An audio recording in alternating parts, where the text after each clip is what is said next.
కొల్లేరు సరస్సును యుద్ధ ప్రాతిపదికన రక్షించకపోతే పర్యావరణ వినాశనం అయ్యే ప్రమాదం ఉందని జల బిరాదారి నేషనల్ కన్వీనర్ బొలిశెట్టి సత్యనారాయణ ఆందోళన వ్యక్తం చేస్తారు.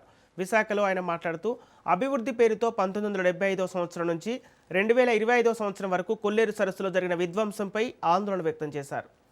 1000 ఏళ్ల పాటు అనేక రాజవంశాల పాలనలోనూ ఆ తర్వాత వచ్చిన బ్రిటిష్ పాలనలోనూ చెక్కు చెదరకుండా ఉన్న కొల్లేరు సరస్సు 1975వ సంవత్సరం తర్వాత తీవ్రమైన విధ్వంసానికి గురైందన్నారు. కొల్లేరు పరిరక్షణకు సమాజంలోని అన్ని వర్గాల వారు ముందుకు రావాలని బొలిశెట్టి సత్య పిలుపునిచ్చారు.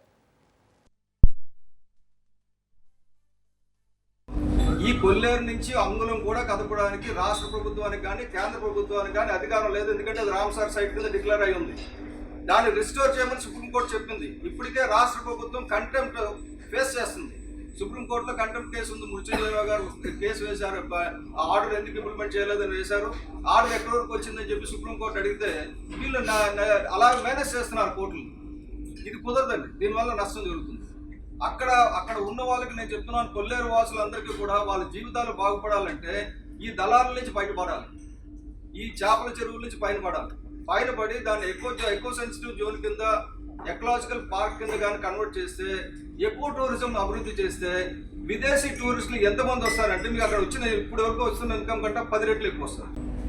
అంటే పర్యావరణ ప్రభావం కలిగిన బయోడైవర్సిటీ స్పాట్స్ని ఐడెంటిఫై చేసి వాటిని రామ్సార్ సైట్స్ అంటారు, మన హెరిటేజ్ సైట్స్ లాగా. వాటిలో ఏ రకమైన మార్పులు చేయకూడదు ల్యాండ్ యూస్. అటువంటిది దాదాపు 60% కంప్లీట్గా నాశనం చేశారు.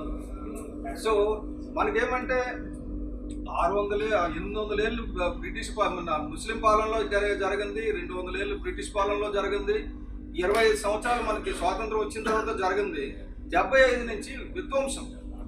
ఆ విధ్వంసాన్ని ఆపడానికి ఎవరు ప్రయత్నం చేయడంలా. ఎందుకంటే 2006లో సుప్రీంకోర్టు ఒక తీర్పు ఇచ్చింది, చక్కటి తీర్పు ఇచ్చింది, దీన్ని రిస్టోర్ చేయమని.